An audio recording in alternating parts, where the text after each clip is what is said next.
Здравейте и добре дошли, както се казва, от днешното видео. Днес след голяма пауза ще си покажа какво съм си разчистила от козметиката, какво съм използвала и цялото нещо, идеята да е полезно и да включва някакви кратки ревюта, пък аз да си плямпам на тема, която ми е приятна.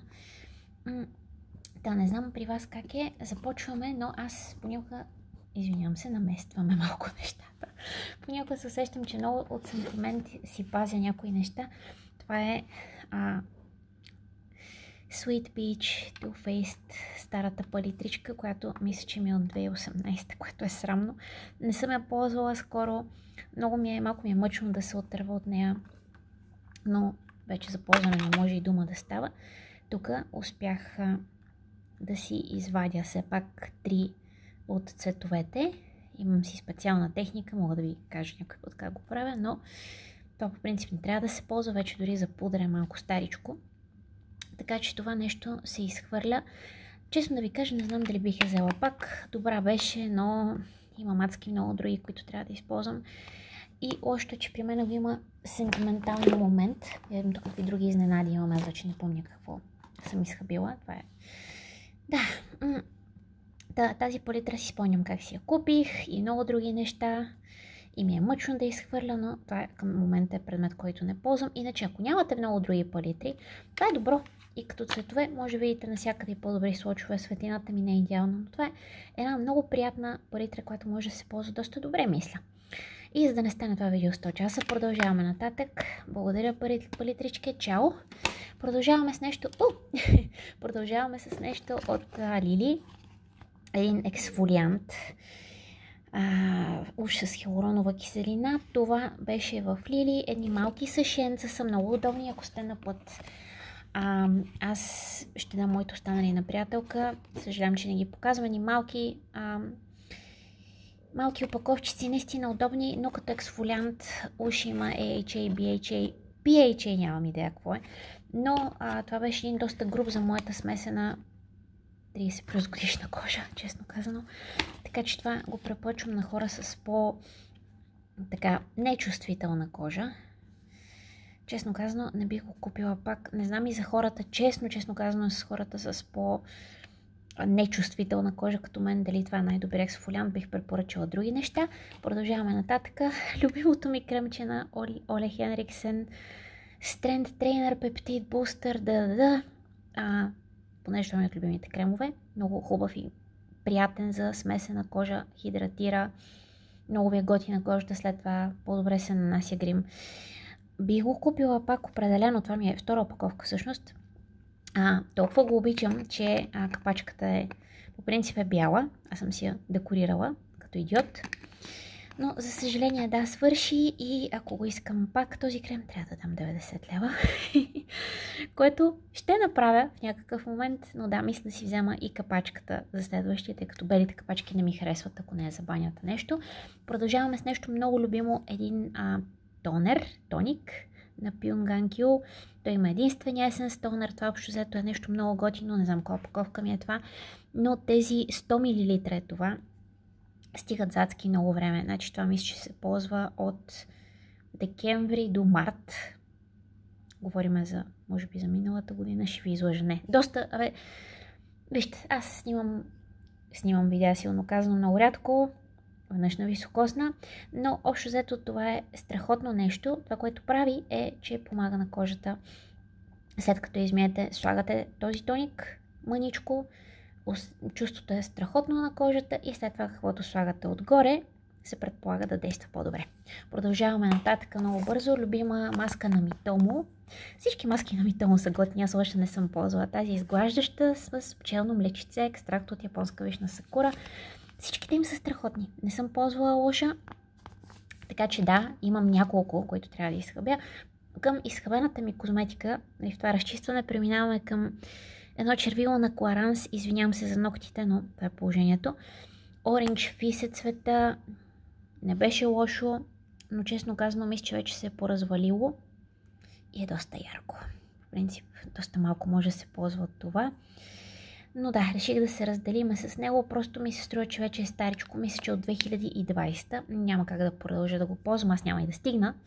Така че се сбогуваме едно на Клиник, което има плъм попет цвета. Съжалявам за светлината, но по-тъмничко, доста wearable, както е модерно да се казва, и страхотно хидратира устните, но за съжаление вече се е поскапало и то, така че си казваме чао, за да мога да използвам нещата, които се надяваме да не се скапят, докато стигна едно балсамче Catrice Jungle Book. Това е изхабено до дупка. Много беше добро. Значи от към балсами Catrice Essence имат не лоши неща. Минаваме тук, извинявам се, че по този начин, но много бързо снимам това видео. Минаваме на една друга палитра за сенки, доста стара, на Too Faced. Как се наричаше тази? Мисля, че Sparkling Pineapple ДДД. Както и да е, това беше една не лоша палитра, която си взех доста отдавна, като се замисля, от едно пътуване в Гърция и ми е трудно да се отърва от нея. Сентимента го има. Беше от едно последно пътуване с важен човек и въобще цялото пътуване, палитрата е готина, не съм изхабила много от нея.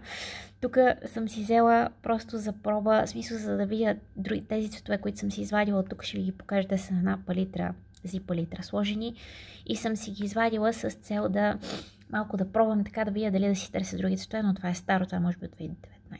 Няма как да... Трябва да се отърват някакви палитри, да. Благодаря, палитрички. Ля-ля-ля. Една маска от Balea, AHA, BHA, алфа хидрокси, бета хидрокси. Не е лоша маска, на добра цена. Бих я пробвала пак. Дали съм забелязала някакъв голям ефект, да ви кажа. Може би, да, не ми беше лошо на кожата. Минаваме към един крем на Sol de Janeiro. Това е едно дребосъче, което беше подарък с нещо. Това беше много готин крем. Приятен аромат и всичко, да ви кажа дали е най-доброто. Не съм сигурна. Имам един голям, който е с една лимитирана готина опаковка с колибрита. Скоро ще го изкъбя и ще ви дам мнение и за него. Той мисля, че беше с ретинол. Това му е. Така, много бързо нещо, което си купих, защото ми се пробваше. Просто бях в Била. Това е от Бипа, една серия, която се намира в един... Всъщност Бипа мисля, че беше магазин във Виена за козметика, както и да е. Та ужасен шампуан. 2-3 лева, 4 лева, не знам, за мен нищо не... Просто по някой път човек иска да пробва нещо и се опитва да си мисли, всъщност то е вярно, че по някой път цената не определя качеството, в този случай просто не, шампуана трябва да чисти косата, това за мен не направи това. На Momo Puri е един почистващ гел за лице. Това нещо, да ви кажа, то не е изхабено, изхвърлям го, защото просто не, просто трудно се отмива за мен от кожата, много неприятно, влиза ми в носа. На Momo Puri съм пробвала 2 неща, това е ужасно, не мога да го използвам до края. Ще питам приятелка дали в срок и всичко, но просто за мен, за смесената ми кожа, това е мъка. Едно кремче с 30 слънцезащита на Balea, дневен крем ниацинамид. След като е отрязано, виждате, използвала съм го. За смесена кожа понякога малко може да лъщите покрай носа за мене, но като цяло не е лошо. Не е точно за мен, но ако си търсите кремче за 7-10 лева някъде с слънцезащита, което е сравнително леко, това е лош вариант. Продължаваме нататък с едно натурално масло с квалан. Това е доста мазничко. Ако имате много суха кожа, някъде върши някаква работа, може би, ето тук си пише сквалан. И не беше лошо, но може би трябва да се използва по-разумно. Аз просто го мазах. Ето така, беше доста мазно. Продължаваме с последната палитра. Vivian Sabo, моля ви се. Това беше една странна марка. Имат, между другото, не е лоша спирала, за която ще говоря, що ме изхъба, което ще е скоро, може би. Тая палитра просто не беше много добра. Тук има един цвят, който съм си извадила пак в една друга палитричка, която ще ви покажа скоро, надявам се. Като цяло тези не бяха много добри. Този цвят беше интересен, едно такова синьо, странно, тъмно, не лошо като идея, обаче вижте като го сложиш. Даже в момента изглежда доста добре, изглежда доста по-сивкаво на живо и по-такова като разкалено. Не, просто не препоръчвам, изхвърлям. Аз взела съм си този цвят, пробвала съм я. Специално тая палитричка Aurora на Vivian Sabo не, но пак казвам, има една готина спирала, така че бих пробвала нещо пак. към последните неща едно малко гелче измивно на балея. Това е доста добро, това е малката опаковка. Много, много добър гел. 10% алоe вера. Бих пробвала на балея още неща за лице. Едно червилце от Миша, което цвета ще ви излъжа. Всъщност няма да ви излъжа, то тук всичко изглежда като да е на корейски. Хайде! Иска ми се да можете да го видите, защото реално не пише цвят. Както и да е. Мисълта ми е, че цвета си се вижда на опаковката. Доста готино. Тук си пише Миша съвсем леко. Много готина опаковка.